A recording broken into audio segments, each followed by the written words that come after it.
नमस्कार, आदाब। Crime petrol सतर्क के आज के एपिसोड में मैं अनूप सोनी आप सबका स्वागत करता हूं। इंदौर की पुलिस एक ऐसी अमानवीय घटना से रूबरू हुई कि जिसने जनता के साथ साथ उनका भी दिल दहला दिया। उनके सामने एक ऐसा केस आ गया जो ना सिर्फ एक पहेली बन गया बल्कि एक बड़ी चुनौती भी।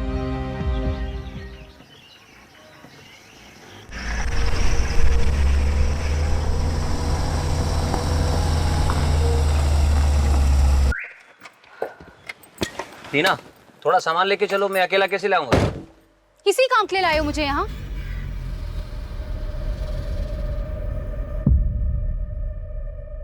लीना, लीना, चिल्लाओ मत केतन, और कुछ काम तो ऐसा करो कि मुझे भी लगे कि मेरा कोई पति है। Leena stop it. सुनो, लीना।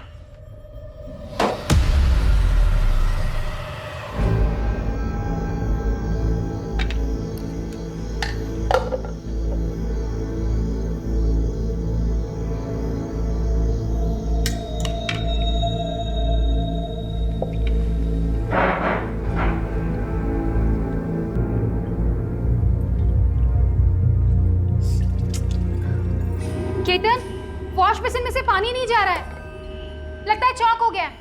आके देखो ना। तुम्हें दिखाई नहीं दे रहा मैं खाना खा रहा हूँ? तुम्हें ज्यादा परेशानी है तो खुद ठीक कर लो, मेरे पीछे मत पड़ो। 2 वक्त चैन से खाना भी नहीं खाने देते। अरे खाओ, जी भर के खाओ, मैं तो कह रही हूँ सुबह तक खाते रहो।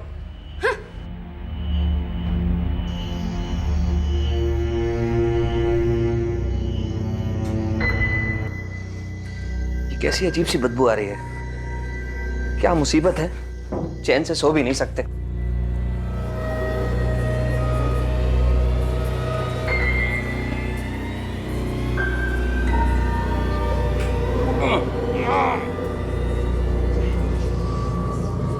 अब तो प्लम्बर को बुलाना ही पड़ेगा।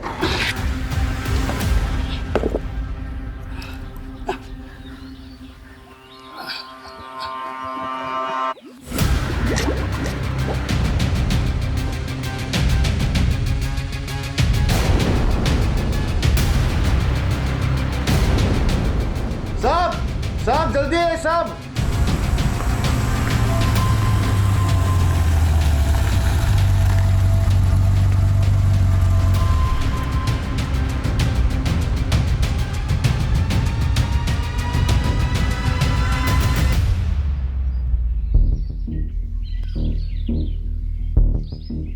ऐसा लगता है किसी फीमेल की बॉडी ये एक्सीडेंट की शिकार हुई है या किसी ने मार के फेंक दिया यहाँ।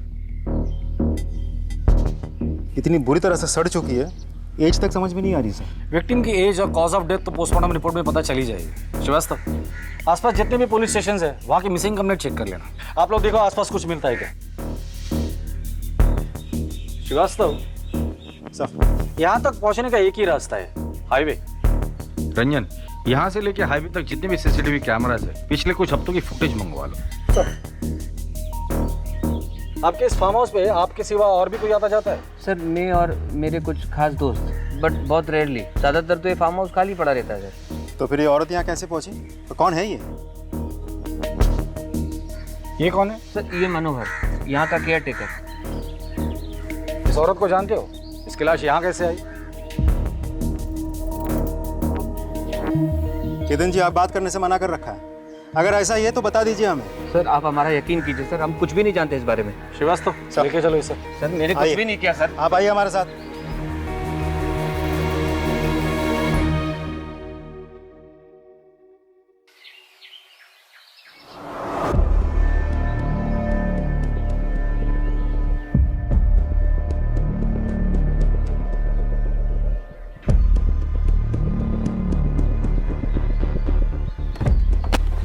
क्या तांग झांक कर रही? जा अपना काम कर, निकल यहां से।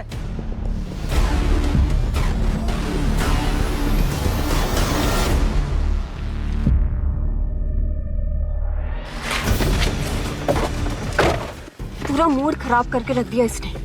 अब देखना, ये ऑफिस में जाकर ना हमारी चुगली करेगी। अगर इसने चुगली करी ना तो मैं स्मिता की ना बैंड बजा दूंगा। तू चिंता मत करता रहा। चिंता नहीं, मुझे गुस्सा आ रहा है सुरेंद्र। ज्यादा होशियार बनती जा रही है आजकल ये। बात बात पर मेरी गलतियां निकालती है। ये तो अखिलेश सर अच्छे हैं, इसकी बात पर भरोसा नहीं करते, वरना। अरे है, तू इसके बारे में ज्यादा मत सोच, मैं इसे देख लूंगा।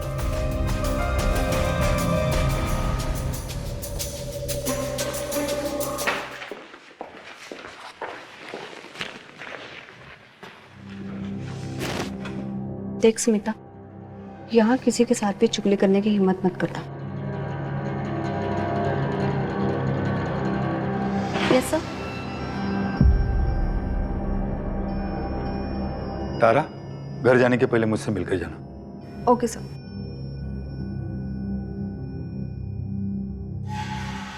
सभी देशवासियों को जनता कर्फ्यू का पालन करना है कि जनता कर्फ्यू के दरमियान हेलो। कोई भी नागरिक अच्छा घरों से बाहर न निकले, ठीक है, मैं अभी आती हूँ।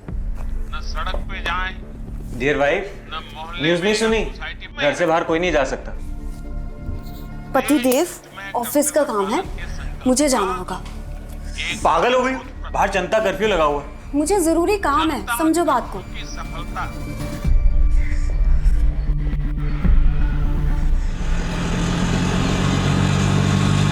ऑटो भैया प्लीज आगे तक लेकर चलेंगे, बहुत जरूरी काम है।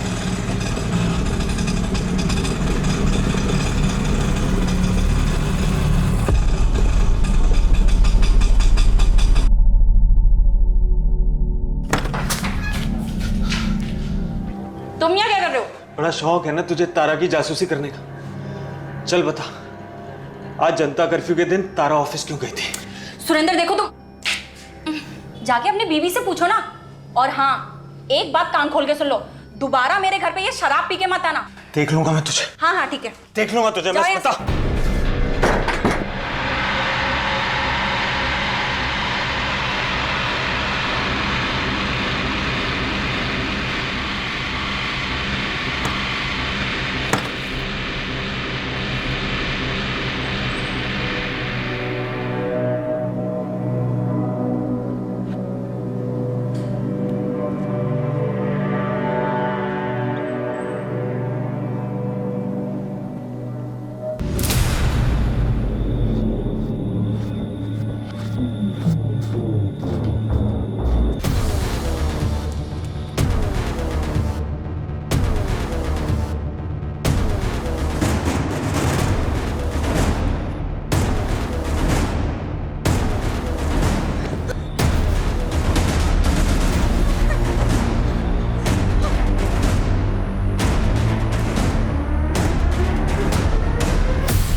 क्या यही वो जानवरनुमा इंसान था जो अपने जुनून के कारण उस जिंदगी को खत्म कर रहा था? पुलिस को भी इन्हीं सारे सवालों के जवाब चाहिए थे और इन्हीं जवाबों को ढूंढने की पहली कड़ी के रूप में पुलिस केतन को इंटेरोगेट कर रही थी। मुझे कुछ नहीं पता। लेकिन हमें पता है कि तुझे बहुत कुछ पता है। सर मेरा यकीन करिए सर, मुझे कुछ नहीं पता। मुझे यकीन सिर्फ इन दोनों पर है। अगर ये दोनों अपने पर आ जाए ना तो मुर्दों से भी सच उगलवा लेते हैं। तू तो अभी जिंदा है। चल बोल। मुझे एक बात याद आ गई सर। बड़ी जल्दी याद आया तुझे? मेरे फार्म हाउस पे एक कुक भी काम करता था सर, निसार। वो फार्म हाउस पे अपनी बीवी के साथ रहता था। नाम क्या था? उमंग, उसकी पत्नी का नाम। फिर कुछ महीने पहले निसार, मनोहर, छोड़ो छोड़ो। क्या हुआ? क्यों कुत्तों की तरह लड़ रहे हो? साहब ये मेरी बीबी को छेड़ता है। नहीं साहब, झूठ बोल रहा है ये। निसार तुम जाओ यहाँ से, मैं बात करता हूँ। निकलो तुम से, चलो। साहब तेरे को कितनी बार मैंने मना किया उससे मत उलझा कर। साहब मैंने कुछ नहीं किया साहब। जा यहाँ से। बहुत नैन मटक्का करती है। आशिकी का भूत सवार है तेरे सिर पे। छोड़ से। क्या पागलपन है ये? साहब देखिए, आपने मनोहर को छोड़ने को कहा, मैंने उसे छोड़ दिया, लेकिन ये मेरी बीवी है। इसे मारूं, कूटू, कुछ भी करो, आप बीच में मत पड़िए। बस सर, वो दिन है और आज का दिन है। निसार अपनी पत्नी के साथ कभी फार्म हाउस वापस नहीं आया। मैंने उसको बहुत ढूंढने की कोशिश की सर, लेकिन वो मिला ही नहीं। कब की बात है ये? सर 3 महीने हो गए शायद। हाँ डॉक्टर साहब, ठीक है, हम लोग आ रहे हैं हॉस्पिटल। जब तक फॉरेंसिक की रिपोर्ट नहीं आती इसे यही रहेंगे थे। और वो निसार और उमंग, पता करो ये लोग कहाँ हैं, और केयरटेकर मनोहर इंटरोगेशन के लिए लेकर आओ उसे। तब तक हम लोग हॉस्पिटल होकर आते हैं। Sir hello. तो डॉक्टर साहब रिपोर्ट्स रेडी है? सर बॉडी की कंडीशन बहुत खराब हो चुकी है, हमें थोड़ा और टाइम लगेगा फर्दर इन्वेस्टिगेशन के लिए। ठीक है, लेकिन हो सके तो जल्द से जल्द कीजिए, क्योंकि आपको जितना वक्त लगेगा उतना ही वक्त क्रिमिनल को मिलेगा सबूत के साथ छेड़छाड़ करने के लिए। मेरे स्टाफ को घर गए हुए 2 हफ्ते हो गए, बट डोंट वरी, आप हमारी इनिशियल फाइंडिंग्स के ऊपर आपकी इन्वेस्टिगेशन जारी रखिए। जैसे कि बॉडी में मल्टीपल कट्स है, जिसके कारण हेवी ब्लड लॉस हुआ है। मरने वाले की उम्र 25 या 26 साल होगी। उसकी स्कल भी बहुत बुरी तरह से टूट चुकी है, उसे गला घोट कर मारा गया है। सर पर भी बहुत सारे निशान हैं, लगता है किसी बड़े पत्थर से मारा है। और हाँ, सबसे बड़ी शॉकिंग बात, इस बॉडी से हार्ट, लंग और लिवर गायब है। और यहाँ रिब केज की हड्डियों पर किसी इंसान के दांतों के निशान है। डॉक्टर साहब, क्या बॉडी के चेहरे से जो स्कल है उससे हम उसका चेहरा बना सकते हैं? I will try my level best. Thank you. इंसान के दांतों के निशान? श्रीवास्तव, कहीं ये अपराधी कोई नरभक्षी तो नहीं है? कि जिस तरह से पुलिस के सामने पोस्टमार्टम की रिपोर्ट आई थी और उन्हें ये पता चला था कि महिला के शरीर के कुछ अंग गायब हैं, तो पुलिस के लिए ये एक शॉकिंग न्यूज थी। क्या उनका सामना एक नरभक्षी से होने वाला था? सर, हमें फार्म हाउस से कुछ दूरी पर एक सीसीटीवी मिला है, उसमें कार दिखाई दे रही है। उसका नंबर है MP0932JK। ठीक है, आरटीओ से ओनर का पता निकालो। जी सर।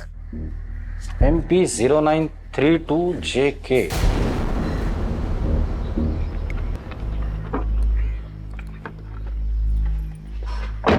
चलो भैया।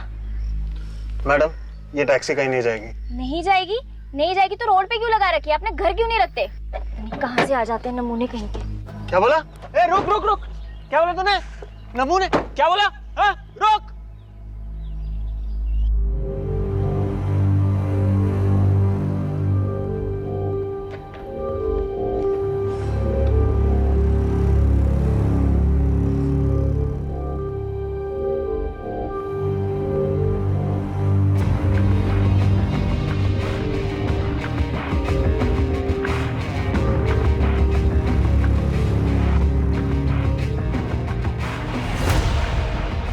Good morning.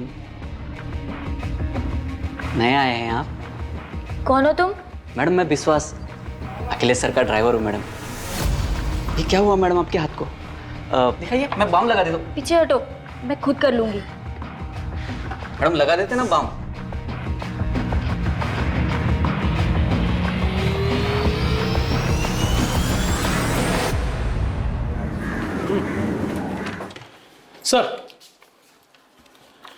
सर ये स्केच आ गया।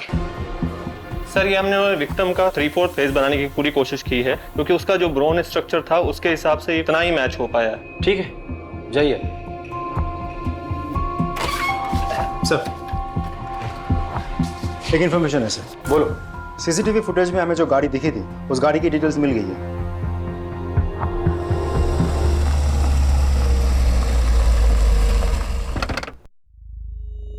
दो महीने पहले बिलावरी तालाब के पास तुम्हारी कार दिखाई दी थी।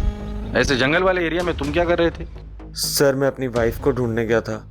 अब वो 2 महीने से मिसिंग है। हेलो, अरे कहाँ है तू? कितनी देर हो गई है? मैं आ रही हूँ सुरेंद्र। मैं ये मुन्ना चिकन के सामने हूँ, मेन रोड पे। अच्छा ठीक है। ये बिलावली तालाब के पास। Hello hello Surendra. Hello sir, फिर उसका फोन कट गया, उसके बाद उसका कॉल आया ही नहीं। फिर मैंने भी कॉल ट्राई किया उसको, तो फोन लगा ही नहीं। फिर थोड़ी देर बाद मैं खुद वहाँ गया, पर वो वहाँ नहीं थी। आज भी मैं वहाँ जाता रहता हूँ। बीवी की फोटो है तुम्हारे पास?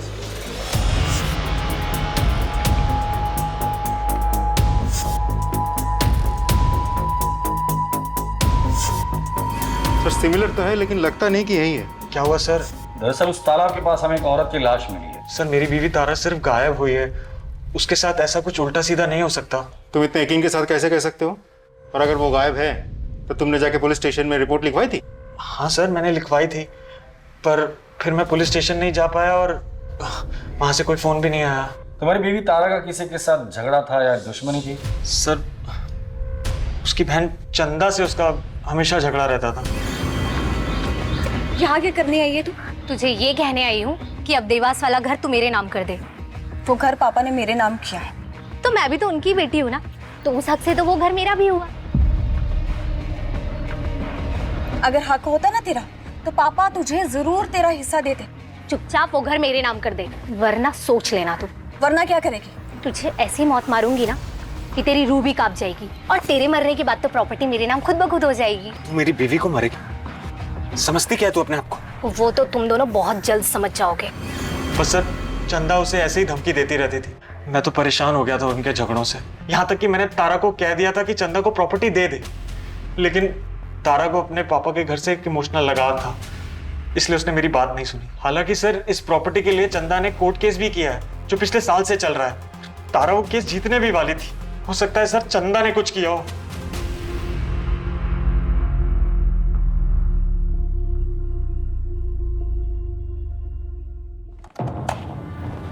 तारा के घर से लेकर ऑफिस तक हमने सारा सीसीटीवी फुटेज निकाल लिया है, लेकिन कुछ खास हाथ नहीं लगा। लेकिन हाँ, एक फुटेज है जहां तारा किसी गाड़ी में बैठी हुई दिखाई दे रही है। अब क्योंकि अंधेरा है तो विजुअल क्लियर नहीं है सर।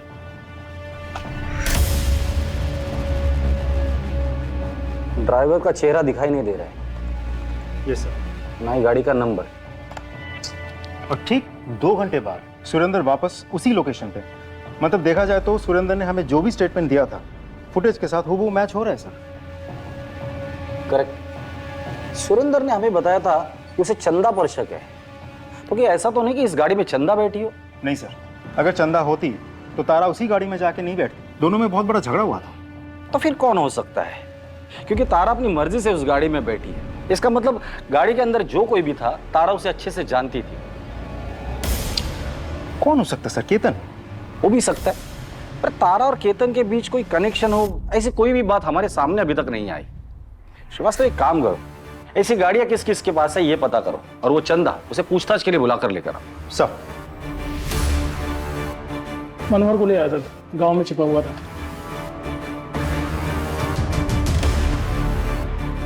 बोल मनोहर। साहब मुझे यहाँ क्यों लाया साहब? सब मैंने कुछ नहीं किया साहब।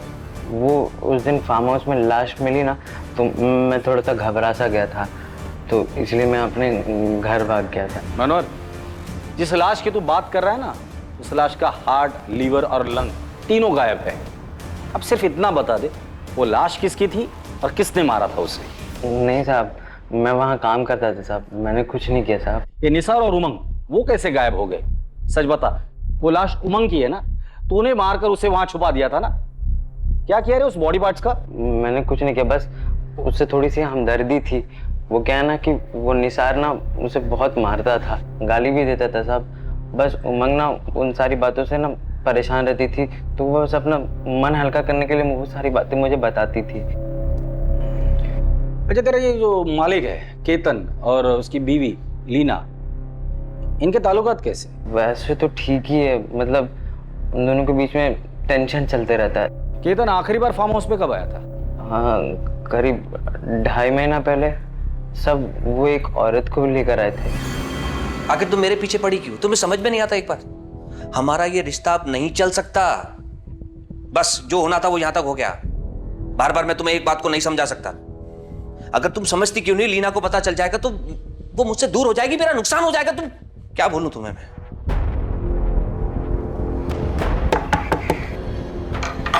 सभी जाओ जाओ। सब लीना मैडम के साथ वही औरत आई थी जो केतन सेठ के साथ आई थी। केतन, बहुत सच छुपा के रखा है तूने हमसे। चल अब ये बता, 2.5 महीने पहले तेरे साथ जो औरत यहाँ आई थी, कौन थी वो? सर वो मेरी फ्रेंड रीमा थी सर। मेरा फार्म हाउस खरीदना चाहती थी, इसलिए मेरे साथ थी। और अब वो कहाँ है? पता नहीं सर, हमारी डील होने वाली थी, फिर बात बनी नहीं। एक्चुअली काफी टाइम से मैं अपनी फ्रेंड रीमा सहानी के टच में नहीं हूँ सर। सुना है किसी स्कॉलरशिप के बाद वो कोई यूनिवर्सिटी चली गई है, मगर हाँ कुछ महीनों पहले तक वो हमारे फार्म हाउस के प्लांट में बहुत इंटरेस्टेड थी। कोई बोटेनिकल रिसर्च कर रही थी शायद। आई एम श्योर केतन ने कुछ किया होगा। इस श्योरिटी की वजह? रीमा मिली तो मुझे इग्नोर करने लगा था, और आई एम श्योर कोई और मिली होगी, इसीलिए उसे रास्ते से हटा दिया। ये सब ब्लडी कैसे हुआ? 2.5 महीने पहले रीमा को लेकर आया था सर वो यहाँ। आप अपने पति पर नजर रखती थी? रखनी पड़ती है सर। और उस नजर का नाम मनोहर था? जी नहीं, मैंने एक प्राइवेट डिटेक्टिव हायर किया था, उसी ने मुझे ये सब कुछ बताया। वैसे आपकी पूछताछ पूरी हो गई हो तो क्या मैं जा सकती हूँ? जा सकती है, लेकिन हमारे परमिशन के बगैर शहर छोड़कर मत जाइए। जरूरत पड़ेगी तो दोबारा बुला लूंगा। सर, केतन और लीना दोनों के पास ही रीमा को हटाने का मोटिव था। मुझे तो लगता है इन दोनों में से किसी ने रीमा को मारा होगा। नहीं श्रीवास्तव, 3 औरतें गायब हुई है, उमंग, रीमा और तारा, और लाश हमें सिर्फ एक औरत की मिली और मुझे लगता है वो शायद तारा की है। तो क्या सर उन दोनों का भी खून हुआ है और उसमें भी यही 2 इन्वॉल्व है? लेकिन सर मोटिव क्या हो सकता है? पता नहीं सर, सब कुछ बहुत उलझ सा गया है। श्रीवास्तव, यही उलझन तो हमें सुलझानी है। हमें बस उस एक सिरे की तलाश है जो हमें कातिल तक लेकर जाएगा, और वही सिरा हमें दिखाई नहीं दे रहा है। उस चंदा को बुला कर लाओ। साहब, मेरी बहन तारा तो मिसिंग थी, फिर उसकी लाश। जता तो ऐसे रही हो जैसे बहन गायब होने का बहुत बड़ा दुख हुआ है तुम्हें। हाँ साहब, इसीलिए तो मैंने उसकी मिसिंग कंप्लेंट कराई थी, ना कि उसके पति सुरेंद्र ने। मिसिंग कंप्लेंट तुमने लिखवाई थी? हाँ सर, ये देखिए मेरे पास उसकी कॉपी भी है। इसमें नाम तो तारा सेंगल का है। हाँ साहब, ये उसका शादी से पहले का नाम है।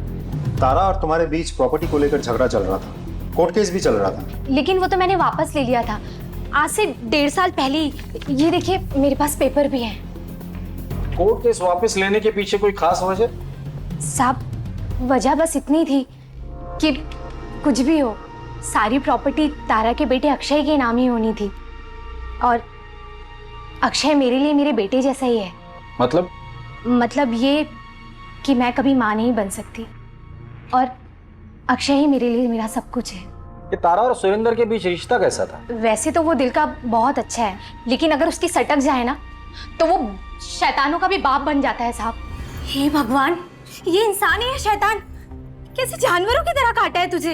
एक ढेला भर तो कमाता नहीं था साहब, और नए नए बिजनेस के लिए तारा से पैसा मांगता रहता था, और अगर वो नहीं देती थी साहब तो फिर वही मारपीट करना उसके साथ। ये तारा का बेटा अक्षय इस वक्त कहाँ है? तुम्हारे साथ है? नहीं साहब, वो बोर्डिंग स्कूल में है। तारा से आखिरी बार कब मिली थी तुम? उसके गायब होने से कुछ दिन पहले मिले थे हम लोग, लेकिन जब मैंने सुरेंद्र से इस बारे में पूछा तो उसने कोई जवाब नहीं दिया। ये सुरेंद्र और तारा का रिश्ता कैसा था? हाँ साहब, सुरेंद्र तारा से प्यार तो बहुत करता था। चल रहे बहुत दर्द हो रहा है मुझे। अरे कुछ नहीं होता, जरा सी चोट है। अरे मजनू, कहाँ चल दिए भाई? अपनी लैला का इलाज करवाने। तू क्यों खून जला रहा है बे? सुरेंद्र ने तारा के गायब होने के बारे में कुछ बताया था? हाँ साहब, सुरेंद्र कह रहा था कि उसने तारा को खोजने की बहुत कोशिश की, लेकिन वो मिली नहीं। उसके चक्कर में सर दिन रात दारू पीने लग गया। सर कुछ दिन पहले ना आया था मेरे पास ही, और कह रहा था कि 10 दिन की छुट्टी पे जा रहा है, और हंसने लगा। वो सर ऐसी बात बोली कि मेरे को भी हंसी आ गई। उसने ऐसा भी क्या बोला था?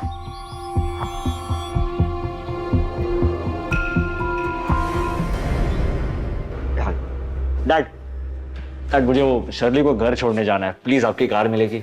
आज आप कैब कर लीजिए। डिनर के लिए जल्दी आना। Thank you dad. कब?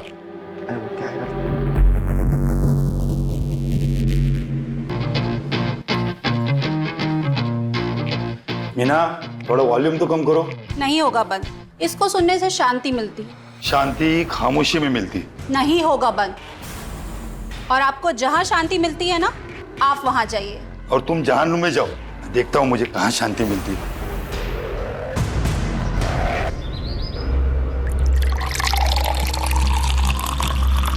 सुरेंद्र, तुम जाओ।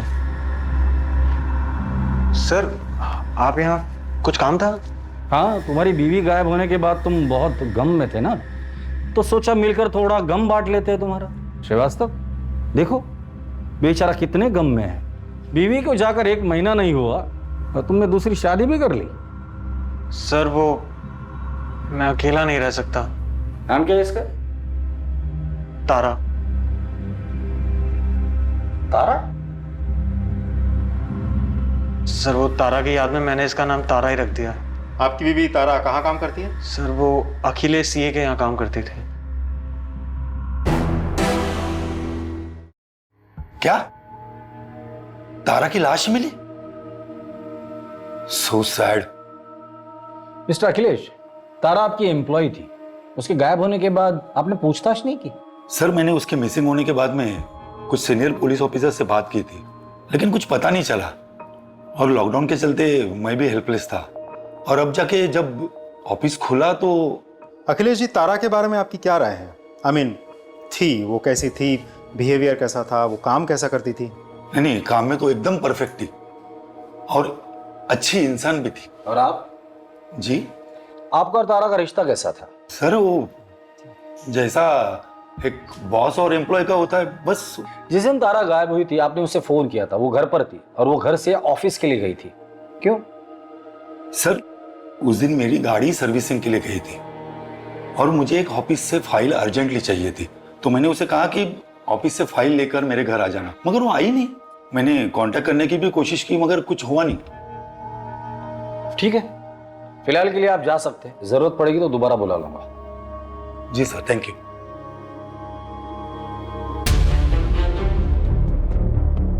सर, एक बात मुझे समझ में नहीं आई, वो फाइल इतनी भी क्या अर्जेंट थी कि अखिलेश ने तारा को जनता कर्फ्यू के दिन ऑफिस भेजा था?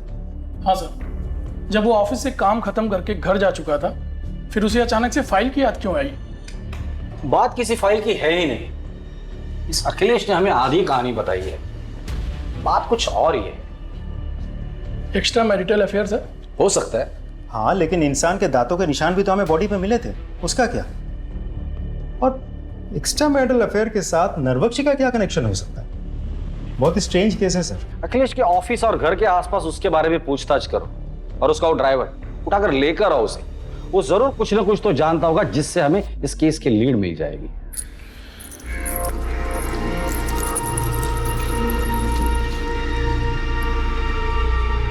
अखिलेश के ड्राइवर विश्वास तुम ही हो? जी साहब।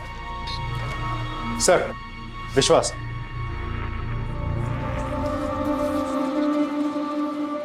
फेट, तारा को जानता है? जानता हूँ ना साहब, हाल ही में अपन उसके बस्ती में रहने के लिए गए साहब। हालांकि ये बात किसी को मालूम नहीं है, अखिलेश साहब को नहीं मालूम है। क्या हुआ साहब? हुआ तो बहुत कुछ है, फिलहाल तो इतना बता दे, अखिलेश और तारा के बीच रिश्ता कैसा था?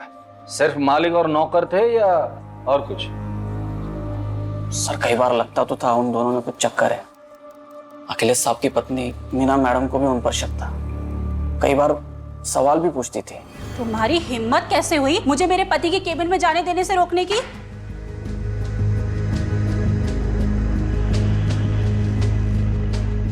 ऐसे कौन से काम में बिजी थे कि आपका प्यून मुझे अंदर आने से रोक रहा था? क्या चल रहा है इस ऑफिस में?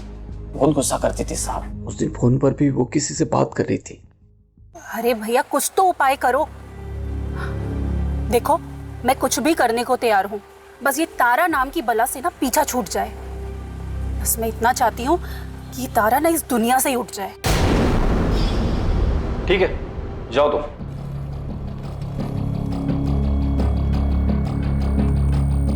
सर, कहीं ऐसा तो नहीं कि मीना ने अपने पति को वापस पाने के लिए तारा का खून करवाया और बाद में ये नरभक्षी वाला एंगल डाल दिया ताकि हम सब कंफ्यूज हो जाए?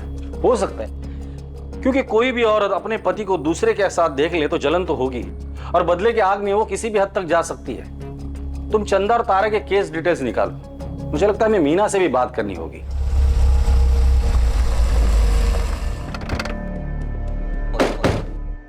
सर, अगर मुझे बदला ही लेना होता तो मैं 4 साल इंतजार क्यों करती? मैं उसे उसी टाइम खत्म कर देती जब मुझे पता चला था कि मेरे पति का चक्कर उस तारा से चल रहा है। और वैसे भी मेरे पति को क्या फर्क पड़ता है, उसे तो अपने ऑफिस में रोज खूबसूरत जवान लड़की चाहिए। तारा नहीं तो और कोई सही, लेकिन हाँ, मैं उस तारा से नफरत जरूर करती थी। ठीक है, जरूरत पड़ेगी तो दोबारा आएंगे। हाँ श्रीवास्तव, बोलो।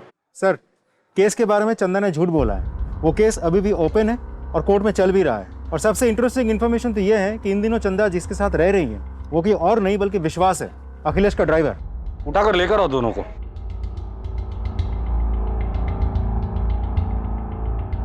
तुम दोनों ने बहुत कहानियां सुनाई मुझे, अब मुझे असली कहानी सुननी है। साहब, मैंने केस वापस ले लिया था, लेकिन विश्वास ने बोला कि केस वापस चला दे। इसने मुझे मजबूर किया, इसलिए मैंने वापस चला दिया। ये बोला कि प्रॉपर्टी तुझे नहीं चाहिए तो मैं रख लूंगा।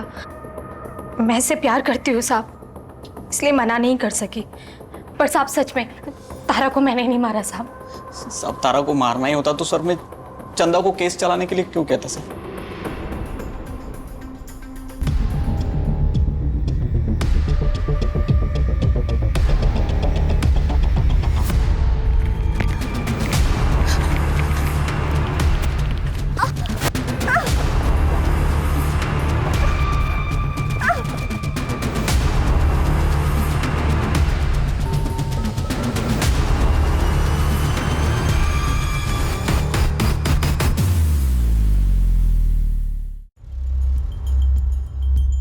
इस केस में कई सस्पेक्ट है। तारा का पति सुरेंद्र, जो तारा से बहुत प्यार जताता है, लेकिन तारा के मरने के बाद वो तुरंत दूसरी औरत से शादी कर लेता है। चंदा, कई अफेयर्स करने के बाद अब उसका अफेयर अखिलेश के ड्राइवर विश्वास के साथ चल रहा है, और अपने बहन के साथ उसका प्रॉपर्टी का केस भी चल रहा है। अखिलेश की बीवी मीना, जिसे तारा और अखिलेश के अफेयर के बारे में पता था और वो तारा से बहुत नफरत करती थी। केतन और लीना, जिनके फार्म हाउस पर तारा की लाश मिली थी। ये निसार और उमंग, ये कपल अभी भी गायब है। और सर इस सब के बावजूद तारा उस फार्म हाउस वाले एरिया में क्यों गई थी? सर कहीं ऐसा तो नहीं कि वो किसी और से मिलने गई थी, शायद केतन या लीना से, या फिर किसी और से। या तो इन सस्पेक्ट में से कोई नरभक्षी है या फिर कोई हमें गुमराह करने की कोशिश कर रहा है। हेलो, क्या?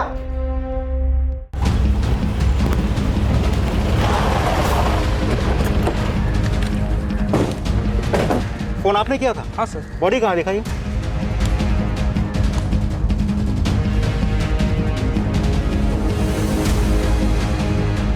हटाओ सब।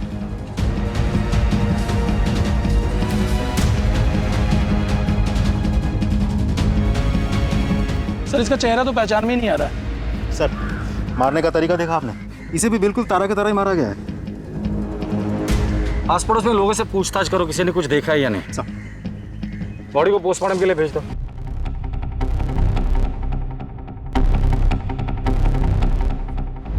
सर ये मर्डर भी तारा मर्डर केस की तरह ही है, लेकिन इस केस में हमें रिस्ट पर मार्क्स मिले हैं। इसका मतलब कातिल ने उसे बहुत जोर से पकड़ा होगा। हाँ, लेकिन कोई फिंगरप्रिंट्स नहीं मिले। इसका मतलब कातिल ने हैंड ग्लोव्स पहने होंगे। और हैरत की बात यह है कि इन दोनों केसेस में, दोनों बॉडीज में हमें एक चीज कॉमन मिली है, और वो है ओमेगा 3।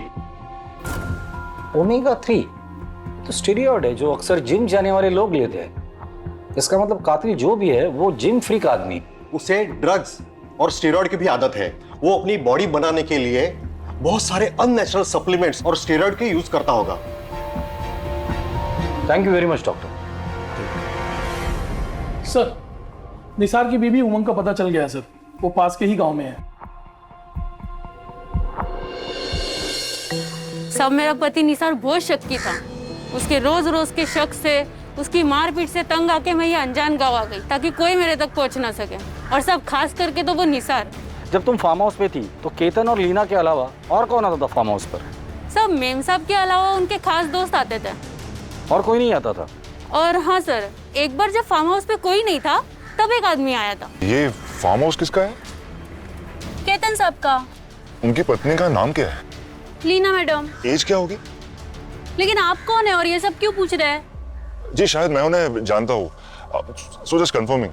बाय द वे, आपका नाम क्या है? आप भी बहुत खूबसूरत हो, तुम फूल की तरह। लेकिन उसके बाद मैंने उसको कभी नहीं देखा था।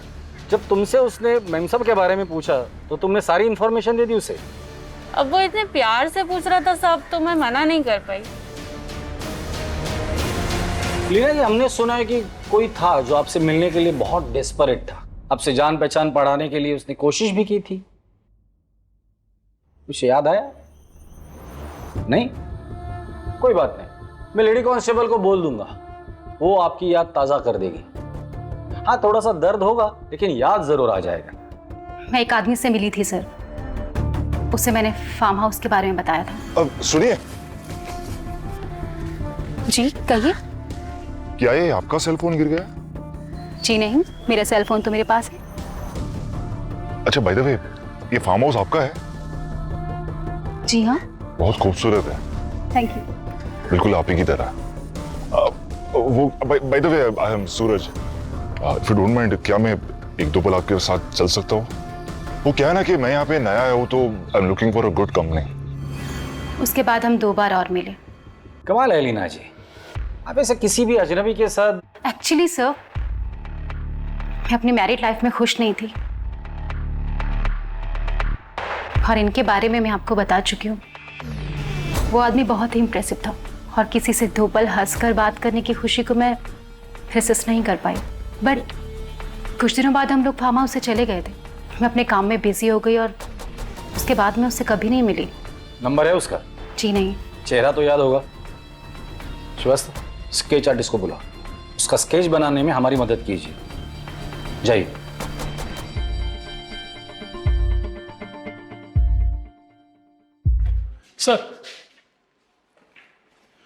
सर ये रमन है, वो जंगल वाली लाश के क्राइम स्पॉट के पास इसने किसी को देखा है। साहब उस जंगल के रास्ते पर मैंने एक अमीर आदमी को देखा था साहब, बड़ा अजीब लगा मुझे, क्योंकि वहाँ तो अक्सर मजदूर आते जाते थे। अब ऐसे रास्ते पर वो आदमी अपनी महंगी कार लाया और चला गया, कुछ समझ में नहीं आया साहब। स्केच बनवा सकते हो उसका?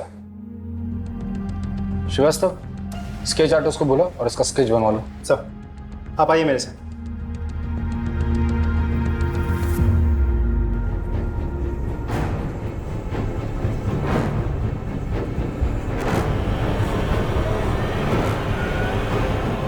तीनों स्केच तो एक ही आदमी के हैं। ये तो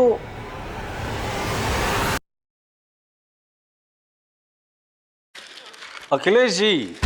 सर आप बैठिए बैठिए बैठिए। यहीं से गुजर रहा था, सोचा आपसे मिलकर चले जाओ। अरे कहाँ ये घास फूस खा रहे हैं आप? अरे हाँ, लॉकडाउन था ना, नॉनवेज मिला नहीं होगा आपको। हाँ सर, सॉरी मैं कुछ समझा नहीं सर। समझाता हूँ।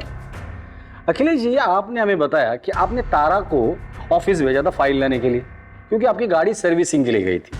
पर आपने ये नहीं बताया कि आप गाड़ी सर्विसिंग से वापस लेकर भी आए थे। अखिलेश जी, शर्ली कहाँ है? और उसका बॉयफ्रेंड, मतलब आपका बेटा, वो कहाँ है? बेटा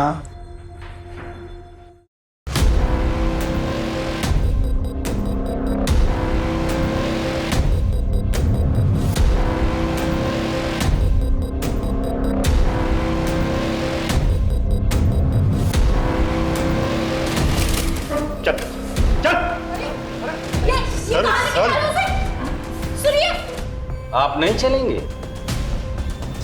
चलो। सॉरी साहब, मैं अपने बेटे को बचाने की कोशिश कर रहा था। ऐसे बेटे को बचाने से अच्छा ये होता कि इसे हमारे पास लेकर आते। ऐसे हैवान को बचाकर तुमने भी बहुत बड़ा जुर्म किया है। साहब मैं शर्मिंदा हूँ। आपके शर्मिंदा होने से उन लोगों की जान वापस नहीं आएगी जिसे आपका बेटा खा चुका है। अब मुंह खोलकर बताइए। बताता हूँ साहब, ये बात सच है कि मैंने उस दिन मेरी कार सर्विसिंग को दी थी और वापस मंगा ली थी। उस दिन विक्रांत मेरी कार ले गया था, ये बात मैंने आपसे छुपाई थी। मगर जब विक्रांत रात को देरी से घर आया और तारा भी फाइल लेकर नहीं आई, तब मुझे लगा कुछ तो गलत है। अखिलेश जी, जो इसने किया है ना, उसे गलती नहीं कहते, हैवानियत कहते हैं। अब तू मुंह खोलेगा? मुझे जिम और बॉडी बिल्डिंग का शौक है और जल्द से जल्द बॉडी बनाने के चक्कर में मैं ड्रग्स और स्टेरॉइड्स के इंजेक्शंस लेने लगा। फिर मुझे इस नशे की आदत पड़ गई सर। प्रोटीन्स के चाहत में मैं कुछ भी खाने लगा, हर तरह का मांस। मुझे किसी ने कहा कि इंसान के मांस पे सबसे ज्यादा ताकत होती है, इसलिए ये सब ढूंढने के लिए मैं बाहर जाने लगा, लेकिन मुझे कुछ नहीं मिला। लेकिन उस दिन मुझे तारा मिली।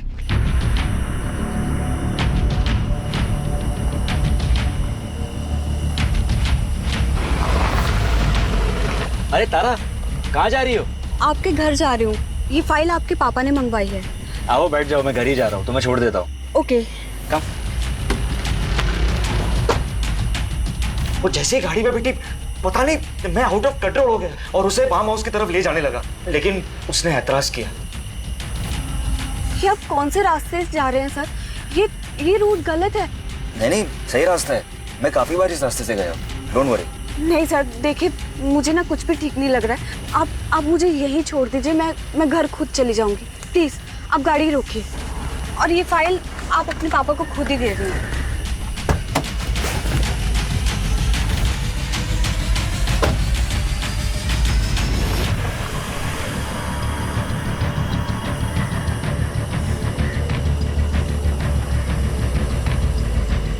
हेलो सुरेंद्र, हाँ मैं आ रही हूँ सुरेंद्र। मैं ये मुन्ना चिकन के सामने हूँ, मेन रोड पे, ये बिलावली तालाब के पास। तुम्हें मेरे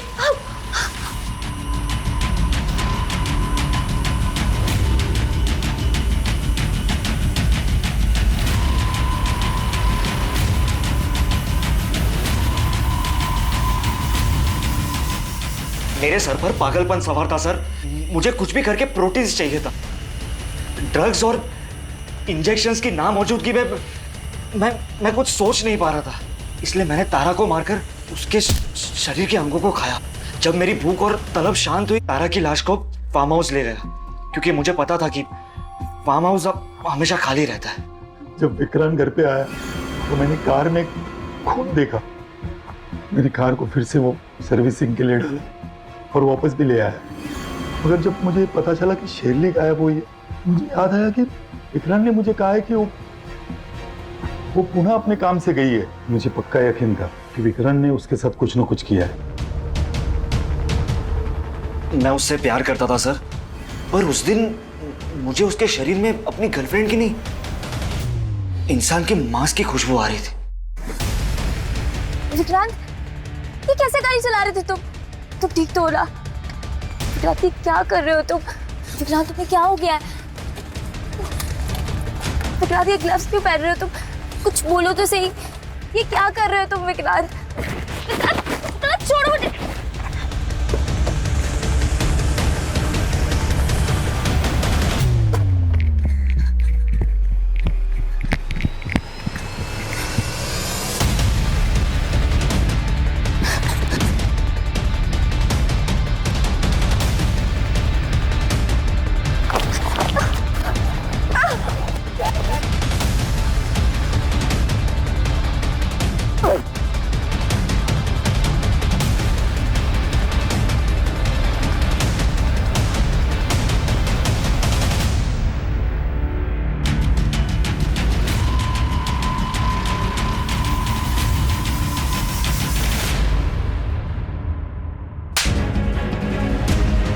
इंसान नहीं, एक नरभक्षक है, नरभक्षक।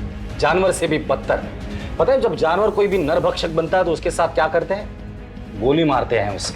तुम्हें जानवर कहना जानवरों का अपमान होगा। इंसानों का मांस खाकर ताकतवर बनना इंसानियत का मजाक उड़ाना है। मैं पूरी कोशिश करूंगा कि तुम्हें जल्द से जल्द फांसी हो जाए, और अखिलेश तुम्हें भी, क्योंकि एक हैवान को बचाने की तुमने पूरी की पूरी कोशिश की है।